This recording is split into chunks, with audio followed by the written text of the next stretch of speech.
ICE was just established in 2003 in the same suite of legislation as the Patriot Act and the Iraq War. In order for us to feel safer in our streets, our churches, our schools, and our homes, we must abolish ICE.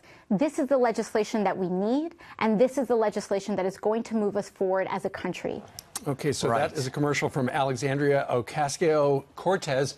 Shockingly, she beat one of the most powerful members of Congress, Democrat Joe Crowley here of New York, referred to as the King of Queens. And as you can see right there, one of her platform stances, get rid of ICE.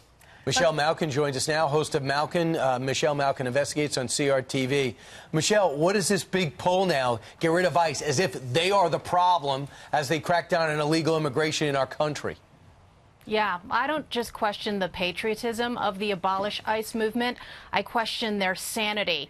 And the danger I see is that it's become a mainstream view. Ocasio-Cortez is a member of the Democrat Socialists of America. This is the same group that organized the protest against our Homeland Security Secretary at the restaurant. These are shrieking radicals who oppose any immigration enforcement. It's not just that they want to reduce the 20,000 workforce of ICE or reform it somehow. They want to abolish it. That is clear. And President Trump is absolutely right when he calls out these people and says that they don't want borders at all.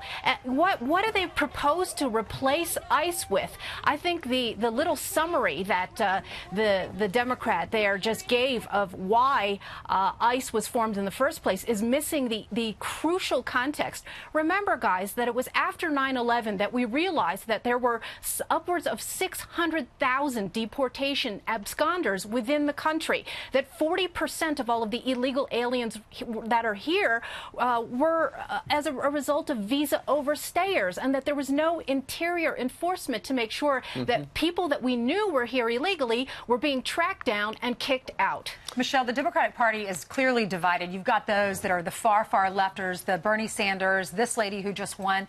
They want to abolish ICE. But you also have more conservative-leaning Democrats as well who do want to make sure everyone coming through the country is safe, but have a heart for the mothers and for the kids. What does it mean for the Republican Party come midterms? Well, I think if people like this woman who just won in New York, as well as the supposed far-left congressmen who are currently sitting in office, people like Representative Blumenauer in Minnesota and Jim McGovern in Massachusetts, who have also come out for abolishing ICE. There are some 20 congressional candidates now running on that platform. It's less about the Republicans than it is about the Democrat Party. You say that there are moderate or sane Democrats out there who oppose this. Well, I think that they have a huge amount of pressure on them, especially since you have Kamala Harris now coming out and basically saying, yeah, you know, they're basically sanctioning burning ICE to the ground. And look, we've got ICE field offices all across the country now that are under siege. Many have been shut down by these abolish ICE protesters. Where are the Democrat leaders to condemn the disruption of the ordinary business of processing applications and deciding who belongs here and not? Well, one of the Democratic leaders, according to a tweet out in the last half hour or so from the president, Maxine Waters, who, along with Nancy Pelosi, he says are the faces of the Democrat Party now.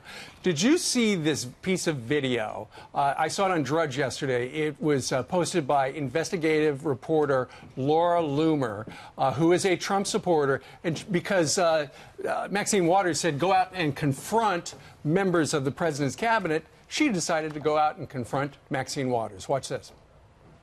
Please come to my office and talk with me. Where can we we'll eat? We'll be happy to talk with Where you. can a conservative eat at a restaurant in D.C.? Please come to my office and talk. I'm asking you right now. Please come to my office and talk with me. You're talking about civility. Do you think it's civil to call for the harassment Please come of to my Trump office officials? and sit down and No, talk I'm with asking me. you right now. Well, you please come Are we to my supposed office. to sit at the back of the bus?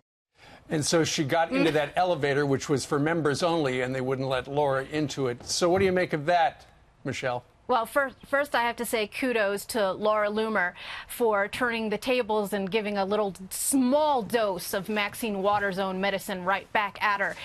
You didn't play it there, but at the end, my favorite part is looking at Maxine Waters' smug smile as she retreats into the sanctuary of the members-only elevator.